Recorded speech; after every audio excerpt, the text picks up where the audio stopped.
நம்ம இன்னைக்கு +2 கெமிஸ்ட்ரியில் aldehyde ketone and carboxylic ஆசிட்ங்கிற சாப்டரில் இருந்து கார்பாக்சிலிக் ஆசிட்டோட இன்ட்ரோடக்ஷன் பார்ட் பற்றி பார்க்க போகிறோம். கார்பாக்சிலிக் ஆசிட் அப்படின்னா carbon compounds containing the functional group COOH is called carboxylic acid. அப்போ என்ன functional group இருக்கும்? COOH. இந்த COOH என்ற functional group ஒரு கார்பன் காம்பவுண்ட்ல இருந்ததுன்னா அந்த காம்பவுண்ட் வந்து கார்பாக்சிலிக் ஆசிட். இந்த கார்பாக்சிலிக் ஆசிட்ல ரெண்டு காம்பவுண்ட்ஸ் இருக்கு. எதெல்லாம்னா கார்பாக்சிலிக்ல கார்போனைல் COங்கிறது கார்போனைல் குரூப். COங்கிறது நம்ம கார்போனைல்னு சொல்லுவோம். Carbonyl plus OH. OHங்கிறது ஹைட்ராக்சில் குரூப்.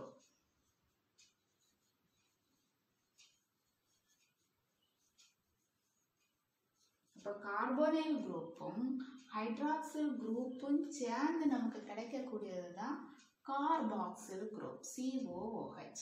அப்போ இந்த கார்போனைல உள்ள கார்போயும் ஹைட்ராக்சில் OXYL, இந்த OXYL சேர்ந்து கார்பாக்சில் குரூப். கார்பாக்சில் குரூப் எது? COOH. So, carbon compounds containing the functional group COOH is called carboxylic acids.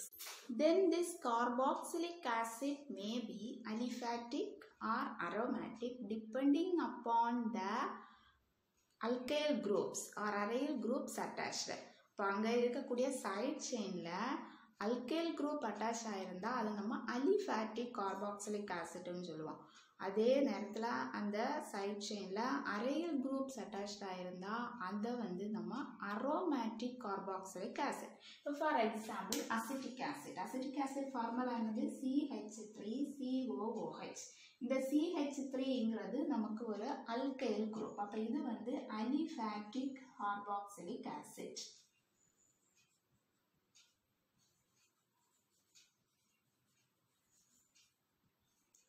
இப்போ aryl group benzene group attach ஆயிருக்கு. அரைல் குரூப் அட்டாச் ஆயிருக்கு. எக்ஸாம்பிள் வந்து பென்சோயிக் ஆசிட். இப்போ benzoic acid எப்படி இருக்கும்? இது பென்சீன் ரிங் COOH. இந்த பென்சீன் ரிங்கை நம்ம இந்த மாதிரியும் மென்ஷன் பண்ணுவோம். ARCOOH. இது வந்து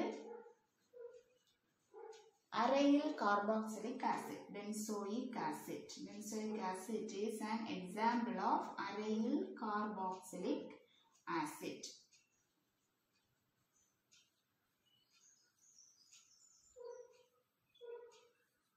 இப்போ ஒரு கார்பன் காம்பவுண்ட்ல COOH ஃபங்க்ஷனல் குரூப் இருந்தால் அது கார்பாக்சிலிக் ஆசிட். இந்த கார்பாக்சிலிக் ஆசிட்ல வந்து கார்போனைல் குரூப் இருக்கும், ஹைட்ராக்சில் குரூப் இருக்கும். அதனால தான் இது வந்து கார்பாக்சிலிக் ஆசிட்னு சொல்கிறோம்.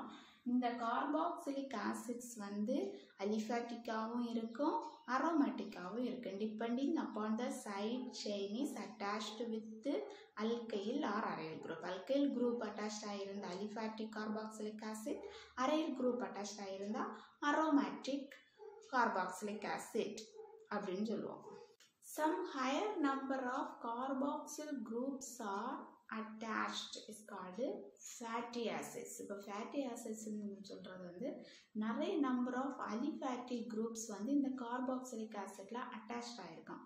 ஃபார் எக்ஸாம்பிள் வெஜிடபிள் ஆயிலில் ஃபேட்டி ஆசிட்ஸ் இருக்குது. இப்போது அந்த CH2 குரூப் வந்து நிறையவே அட்டாச் ஆகிருக்கும். அப்போ அது வந்து நம்ம ஃபேட்டி ஆசிட்ஸ் அப்படின்னு சொல்லுவோம். தே அக்வர் இன் நேச்சர்லேயே இருக்கும். Carboxylic groups are attached with OR is called esters. It is otherwise known as derivative of carboxylic acid. So when carboxylic acid is attached with the groups like OR, NH2, X, OCOR, these are called derivatives of carboxylic acid. For example, carboxyl group engiradhu COOH. இந்த COOHங்கிறதுல இந்த OH நம்ம remove பண்ணி இந்த OR வந்து attach பண்றோம். COOR. COORங்கிறது எதோட functional group? Ester. தென் இந்த COOHல உள்ள OH நம்ம ரிமூவ் பண்ணி NH2 போடுறோம். CONH2. CONH2ங்கிறது எதோட functional group? Amide. Then X. COOHங்கிறது ஆசிட் ஃபங்க்ஷனல் குரூப். அதில் இருக்கக்கூடிய இந்த OH நம்ம ரிமூவ் பண்ணி COXன்னு போட்டோம்னா COX. இதோட நேம் அசைல் ஹாலைடு. நெக்ஸ்ட் COOHல உள்ள இந்த OH ரிமூவ் பண்ணி OCORங்கிறது அன்ஹைட்ரேட், ஆசிட் அன்ஹைட்ரேட். COOCOR. இதை வந்து இன்னொரு வேலை நம்ம எப்படி எழுதுவோம்னா C double bond O C double bond O R. இதான் வந்து acid anhydride.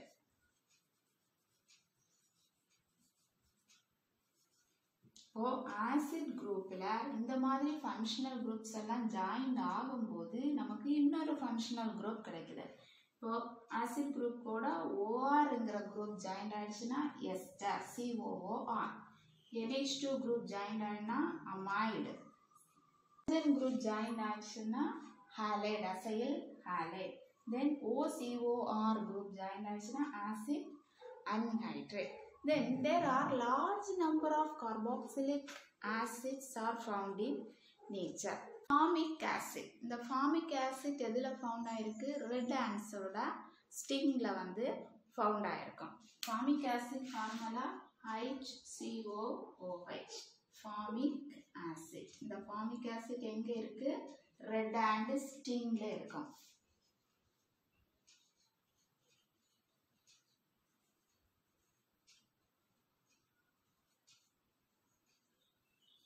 Then acetic acid. Acetic acid formula CH3COOH. இந்த acetic acid எங்க இருக்கு? வினிகர்ல இருக்கும்.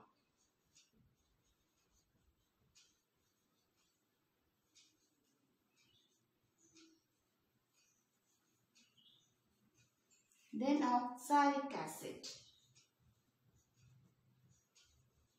Oxalic acid நேச்சர்ல எங்க இருக்குன்னா tomato.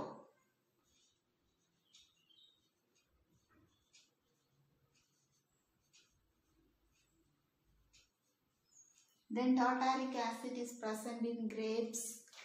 Malic acid is present in apple. இந்த மாதிரி carboxylic acids நிறைய நேச்சர்ல ஃபவுண்ட் ஆயிருக்கு. These are about the introduction part of carboxylic acid. Next we are going to discuss about the nomenclature of carboxylic acid. Carboxylic acidக்கு நம்ம எப்படி naming கொடுக்கலாம் அப்படின்னு பார்க்க போறோம். Carboxylic acids can be named by two systems. One is common system and another one is IUPAC system. இப்போ first one வந்து common system. Common சிஸ்டத்தில் எப்படி நம்ம நேம் கொடுப்போம்? பொதுவாக ஓல்டன் டேஸில் வந்து கார்பாக்சிலிக் ஆசிட்டை ஐசோலேட் பண்ணி எடுத்தாங்க. நேச்சரில் இருந்து ஐசோலேட் பண்ணி எடுத்தாங்க. இப்போ நம்ம ஃபார் எக்ஸாம்பிள் பார்த்தோம் ஃபார்மிக் ஆசிட். ஃபார்மிக் ஆசிட் வந்து ரெட் ஆண்டோட ஸ்டிங்கில் இருந்து ஐசோலேட் பண்ணி எடுத்திருக்காங்க.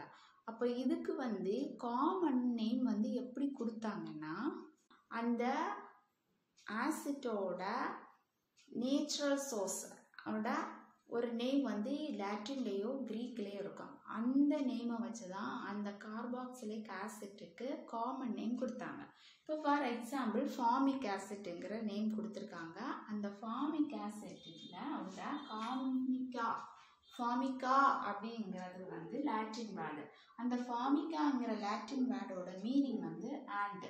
அப்போ இந்த ஃபார்மிக் ஆசிட் எங்கேருந்து எடுக்காங்க? ரெட் ஆண்டோட ஸ்டிங்கில் இருந்து எடுக்கிறாங்க. அதோட நேச்சுரல் ரிசோர்ஸ் வந்து ரெட் ஆண்ட் ஸ்டிங்ஸ். இப்போ அந்த ரெட் ஆண்டோட ஸ்டிங்கில் இருந்து ஃபார்மிக் ஆசிட் ஐசோலேட் பண்ணி எடுத்ததுனால அந்த ஆசிட்டுக்கு என்ன நேம் கொடுத்தாங்க? Formic acid.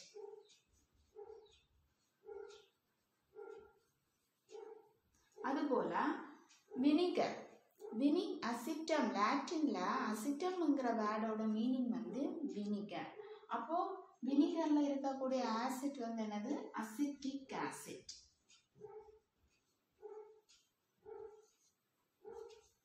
Then in Latin butrum means butter.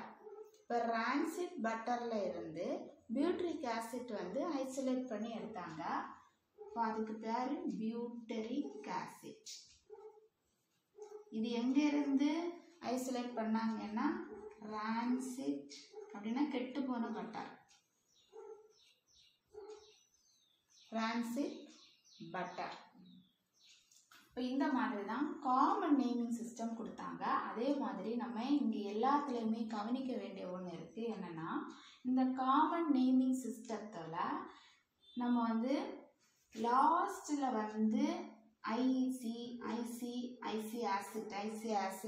ஆசிட்னு எழுதுவோம். Formic acid, ic acid, acetic acid, butyric acid, then propionic acid, malic acid, malonic acid, adipic acid. இந்த மாதிரி லாஸ்ட்ல வந்து சஃபிக்ஸா IC ஆசிட்னு எழுதலாம். Next one is IUPAC system. The IUPAC name of carboxylic acid is known as alkanoic acid. IUPAC system.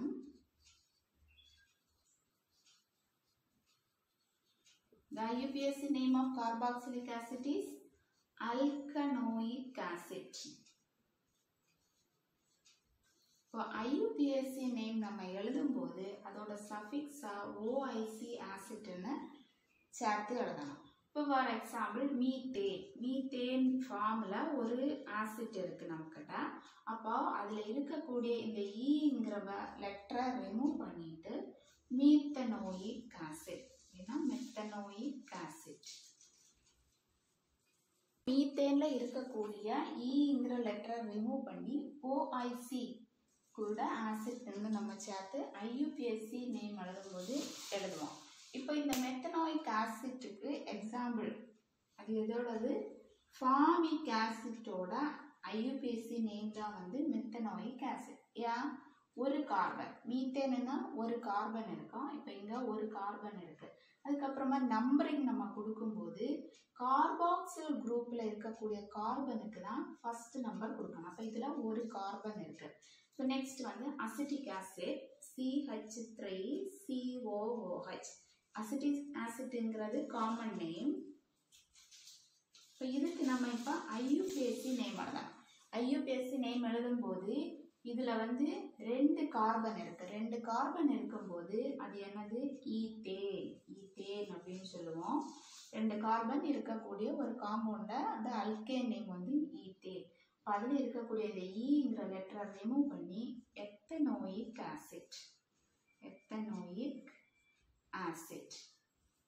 இப்போ இதில் வந்து numbering நம்ம எப்படி கொடுத்துருப்போம்? இந்த கார்பாக்சில் இருக்கக்கூடிய கார்பன், இந்த கார்பாக்சில் குரூப் இருக்கக்கூடிய கார்பனுக்கு ஃபர்ஸ்ட் நம்பர், அதுக்கப்புறம் இருக்கக்கூடிய அல்கைல் குரூப்புக்கு செகண்ட்.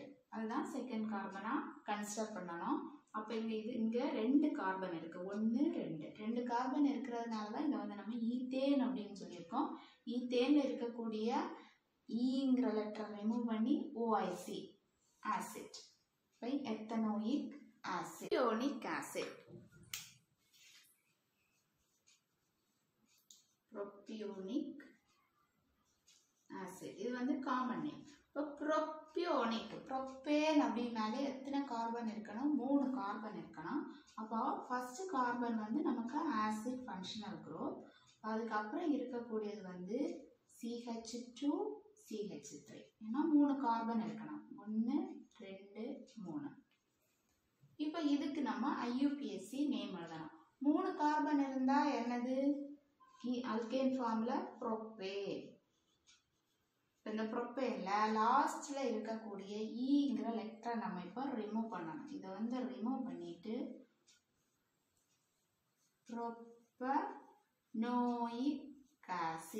ப்ரோப்பனோயிக் ஆசிட் தான் வந்து இந்த ப்ரோபியோனிக் ஆசிட்டோட IUPAC நேம். இது IUPAC நேம், இது வந்து காமன் நேம். நெக்ஸ்ட் எக்ஸாம்பிள் வந்து பியூட்ரிக் ஆசிட்.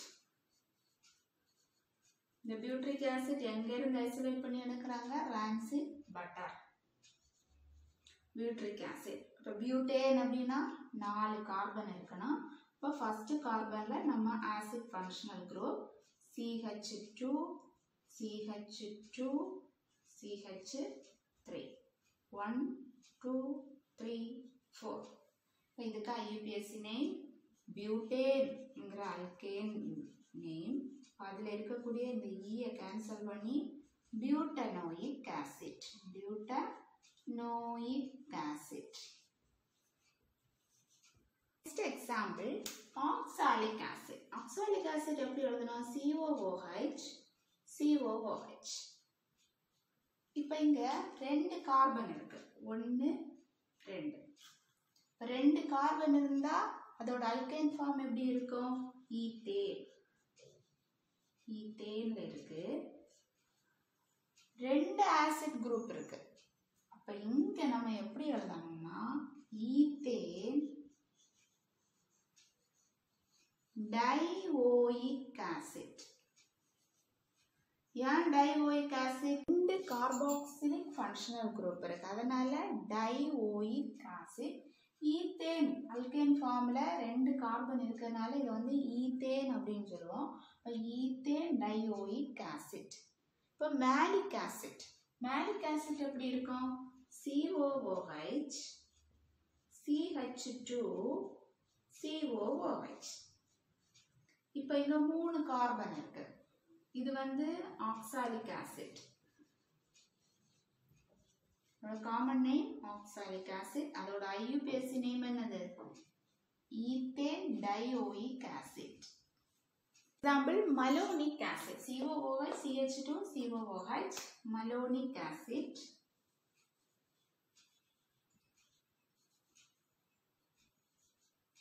இந்த மலோனிக் ஆசிட்டுக்கு IUPAC நேம் எப்படி எழுதணும்? 1 2 3. 3 கார்பன் இருக்கு. அப்போ புரோப்பேன். புரோப்பேன். எத்தனை கார்பாக்சில் ஃபங்க்ஷனல் குரூப் இருக்கு? 2 கார்பாக்சில் ஃபங்க்ஷனல் குரூப். அப்போ புரோப்பேன் டைஓயிக் ஆசிட். இது இந்த மலோனிக் ஆசிட்டோட IUPAC name. Next example succinic acid. Succinic acid. Succinic acid எப்படி எழுதுவோம்னா COOH CH2 CH2 COOH. இதை ஷார்ட் ஃபார்ம்ல எப்படி எழுதுவாங்கன்னா COOH CH2 twice COOH. இந்த மாதிரி எழுதினாலும் சக்சினிக் ஆசிட் தான். அதை நான் இப்போ இங்கே IUPAC நேம் எழுதுறதுக்கு புரியறதுக்காக இந்த மாதிரி எக்ஸ்பேண்ட் பண்ணி எழுதிருக்கேன். இப்போ 1 2 3 4 4 கார்பன் இருக்கு. அப்போ இதுக்கு IUPAC நேம் எப்படி எழுதணும்? பியூட்டேன். இத்தனை கார்பாக்சில் ஃபங்க்ஷனல் குரூப் இருக்கு? 2 1 2. Dioic acid. Butane dioic acid. இப்படி ஒரு காம்பவுண்ட் கொடுத்து இதோட IUPAC நேம் எழுத சொல்றாங்க. அப்ப இது வந்து என்னது? ஐசோபியூட்ரிக் ஆசிட். இந்த காமன் நேம் ஐசோபியூட்ரிக் ஆசிட். ஏன் இது ஐசோபியூட்ரிக் ஆசிட்னு சொல்றோம்னா இது நம்ம இப்ப எக்ஸ்பேண்ட் பண்ணி எழுதணும்னா acid functional group COOH. Next CH இருக்கு. அதுக்கப்புறமா 2 மெத்தில் குரூப் அட்டாச் ஆயிருக்கு. இங்க ஒரு CH3 இங்க ஒரு CH3. இப்போ இந்த கார்பனுக்கு 4 வேலன்சி ஆயாச்சு. இப்போ நம்பரிங் கொடுக்குறோம் 1 2 3. இப்போ ஸ்ட்ரெயிட் செயின்ல 3 கார்பன் இருக்கு. இப்போ மேல வந்து ஒரு கார்பன் இருக்கு. இதுக்கு வந்து IUPAC நேம் எப்படி எழுதுவோம்? 2 மெத்தில். IUPAC நேம் எப்படி எழுதுவோம்? 2 மெத்தில் புரோப்பனோயிக் ஆசிட். புரோப்பனோயிக் ஆசிட். ஒரு ஆசிட் குரூப் தான் இருக்கு. ஒரு ஆசிட் குரூப் வரும்போது நம்ம அதோட அல்கேன்ல இருக்கக்கூடிய அந்த ஈங்கிற லாஸ்ட் லெட்டரை ரிமூவ் பண்ணிட்டு OIC ஆசிட்னு போடுறாங்க. இங்கே 3 கார்பன் தான், 1 2 3. இந்த செகண்ட் கார்பனில் சைடில் தான் மெத்தில் குரூப் இருக்குது, அதனால தான் 2 மெத்தில் ப்ரோப்பனோயிக் ஆசிட். இதுதான் இந்த ஐசோபியூட்ரிக் ஆசிட்டோட IUPAC name. Next example benzoic acid. Benzoic acid எப்படி எழுதுவோம்? இது பென்சீன் ரிங், இதில் COOH குரூப் இருக்கு. இந்த பென்சோயிக் ஆசிட்டோட IUPAC name benzene carboxylic acid.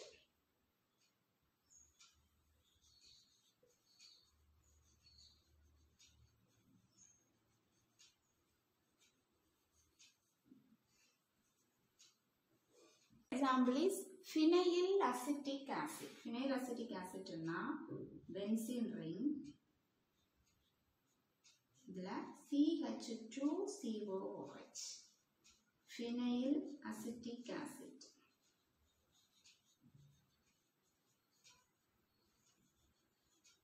Acetic acid formula என்னது? CH3COOH. இந்த CH3ல இருக்கக்கூடிய ஒரு ஹைட்ரஜனை ரிமூவ் பண்ணி இங்க பென்சீன் குரூப் அட்டாச்ட் ஆயிருக்கு. இப்போ நம்ம இந்த ஃபினைல் அசிட்டிக் ஆசிட்டுக்கு நம்ம IUPAC நேம் எழுதணும். இப்போ நம்பரை எப்படி கொடுப்போம்? எப்போவுமே ஆசிட்டுக்கு ஃபர்ஸ்ட், செகண்ட் இருக்கக்கூடிய கார்பனுக்கு second.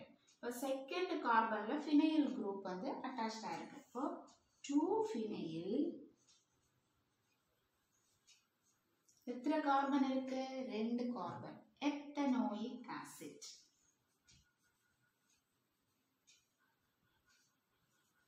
Two phenyl ethanoic acid. இதுதான் இதோட IUPAC name. Example is phthalic acid. Phthalic acid எப்படி இருக்கும்? மாதிரி இருக்கும். COOH. பென்சீன் ரிங்ல 2 கார்பாக்சிலிக் ஆசிட் குரூப் இருக்கும். இதான் வந்து phthalic acid. இந்த phthalic acid ஓட IUPAC நேம் என்னது? 1 2 benzene 1 2 dicarboxylic acid. Benzene 1 2 dicarboxylic acid. Then நம்ம நைலான் ப்ரிப்பேர் பண்ணும்போது இதோட ஸ்டார்டிங் மெட்டீரியலா அடிபிக் ஆசிட் எடுப்போம்.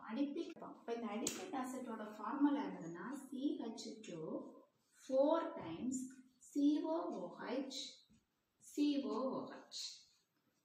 இப்போ அல்கைல் குரூப் 4 times இருக்கு. டோட்டலா எத்தனை கார்பன் இருக்குங்க?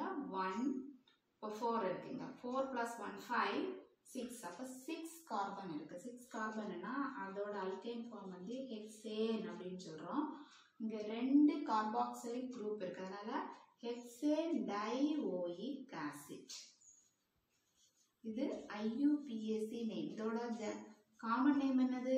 Adipic acid.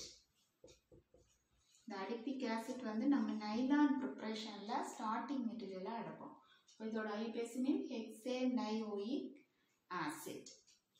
Next example is glutaric acid.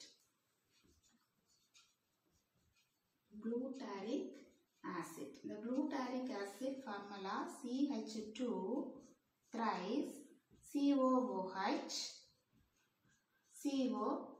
அப்ப இங்க எத்தனை கார்பன் இருக்குங்க? 5 கார்பன். 5 கார்பன் வரும்போது பென்டேன். எத்தனை கார்பாக்சில் குரூப் இருக்கு? 2 கார்பாக்சில் குரூப் இருக்கு, அதனால பென்டேன் டைஓயிக் ஆசிட். இது இந்த குளூட்டாரிக் ஆசிட்டோட IUPAC நேம்.